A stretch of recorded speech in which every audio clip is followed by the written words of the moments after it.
Hello friends, ये NCERT biology fast revision की third video है। इससे पहले हम इसकी 2 वीडियो अपलोड कर चुके हैं।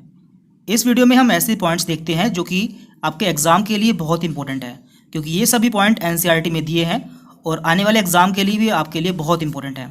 तो देखते हैं पहला पॉइंट, सेंट्रल डोगमा। यहाँ पे दिया है यूनिडायरेक्शनल या फिर one way flow of information from DNA to RNA and RNA to protein, यानी कि डीएनए से आरएनए एंड आरएनए से प्रोटीन तक इंफॉर्मेशन के ट्रैवलिंग को या फ्लो को सेंट्रल डोगमा कहते हैं। और ये फ्लो यूनी डायरेक्शनल यानी कि केवल एक ही डायरेक्शन में होता है, और इस कंसेप्ट को वाटसन एंड क्रिक ने दिया था। तो इसमें क्या होता है, इसमें डीएनए से एमआरएनए बनता है जिसे हम ट्रांसक्रिप्शन कहते हैं, एंड एमआरएनए से प्रोटीन बनती है जिसे कि हम ट्रांसलेशन कहते हैं। और कई बार एमआरएनए से वापस डीएनए बन जाता है जिसे हम कहते हैं रिवर्स ट्रांसक्रिप्शन। इस पे भी कई बार क्वेश्चन पूछा गया है, इसलिए आपको इसे ध्यान रखना है। इसके बाद सेकंड पॉइंट है golden rice, transgenic variety of rice Oryza sativa, यानी कि ये राइस ओराइजा सटाइवा की ट्रांसजेनिक वैरायटी होती है जिसे बायोटेक्नोलॉजी द्वारा बनाया जाता है, और ये बीटा कैरोटीन रिच होती है जिसमें कि प्रो विटामिन ए पाया जाता है। इसके बाद है inclusion bodies, reserve material in prokaryotic cell are stored in the cytoplasm in the form of inclusion bodies. Means prokaryotic cell के साइटोप्लाज्म में रिजर्व मटेरियल स्टोर रहता है जिसे हम इंक्लूजन बॉडीज कहते हैं, and these are not bound by any membrane system and live free in the cytoplasm. और इनके ऊपर कोई मेम्ब्रेन नहीं पाई जाती है और ये फ्रीली साइटोप्लाज्म में पा जाते हैं। इनके एग्जाम्पल्स हैं phosphate granules, cyanophycin granules, glycogen granules. तो इन पे भी क्वेश्चन पूछे गए हैं, आपको ये सब भी ध्यान रखने हैं। आपको ऑप्शन मिलेंगे कि इनमें से कौन इंक्लूजन बॉडी है, तो आपको इन ऑप्शन में से इनमें से कोई भी मिल सकता है, तो आपको ये ध्यान रखना है। देन इसके बाद नेक्स्ट पॉइंट है ligases enzymes catalysing the linking together of two compounds, यानी कि ये ऐसे एंजाइम होते हैं जो कि दो कंपाउंड को आपस में जुड़ने के लिए कैटालाइज या फिर उत्प्रेरक करते हैं। और इनके एग्जाम्पल्स हैं CO, CS, CN, PO। तो ये सभी एग्जाम्पल आपके एनसीईआरटी में दिए हैं, इसलिए आपको ये याद रखने हैं। देन इसके बाद है क्यूसेंट स्टेज, इसे हम रेस्टिंग स्टेज भी कहते हैं। Some type of cell such as nerve and heart cell become quiescent when they reach maturity but continue to perform their main functions for the rest of the organism life, यानी कि कुछ cell ऐसी होती हैं जैसे कि nerve and heart cell जो कि कुछ समय बाद डिवाइड होना बंद कर देती हैं, लेकिन वो अपने मेन फंक्शन परफॉर्म करती रहती हैं ऑर्गेनिज्म की पूरी लाइफ तक। तो ऐसे सेल्स को उनकी क्यूसेंट स्टेज कहते हैं। तो ये एग्जाम्पल्स आपको एग्जाम में देखने को मिल सकते हैं, जैसे कि nerve cell and heart cell.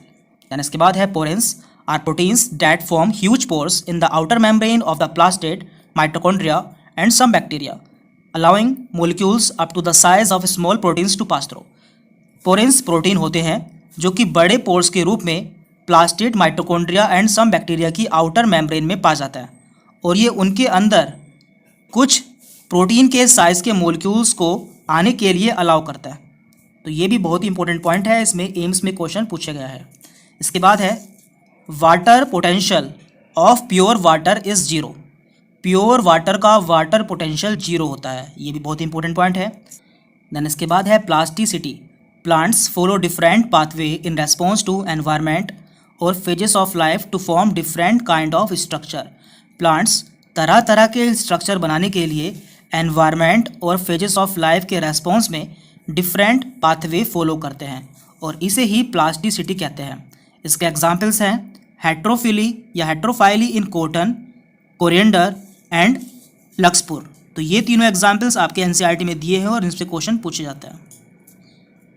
Then इसके बाद है, देखिए जब भी हम फूड इंटेक करते हैं तो डाइजेशन के समय उसे हमारे बॉडी पार्ट्स में अलग अलग नाम दिए जाते हैं। जैसे कि जब फूड हमारे माउथ में होता है और सलाइवा के साथ मिक्स होता है तो उसे बोलस बोला जाता है।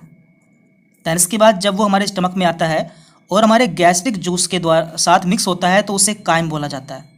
एंड जब वो हमारे इंटेस्टाइन में आता है और पैंक्रियाटिक जूस, बाइल और इंटेस्टिनल जूस के साथ मिक्स होता है तो उसे काइल बोला जाता है।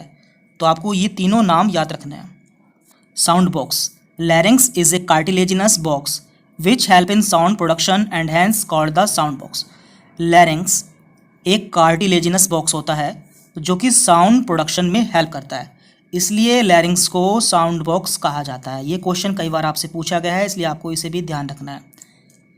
फिर इसके बाद है इरेथ्रोब्लास्टोसिस फर्टाइलिस।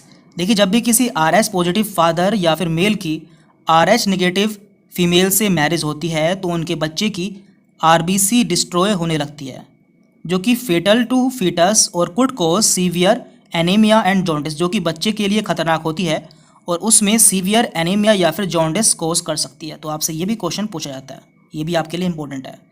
तो इस वीडियो में हमने NCERT बायोलॉजी में दिए हुए बायोलॉजी के कुछ इंपॉर्टेंट क्वेश्चंस देखे हैं, पॉइंट्स देखे हैं जो कि आपसे एग्जाम में पूछे जाते हैं। आपको ये सभी पॉइंट्स पता होने चाहिए। आगे भी हम इसी तरह के पॉइंट्स देखते रहेंगे जो कि आपके लिए बहुत इंपॉर्टेंट रहते हैं।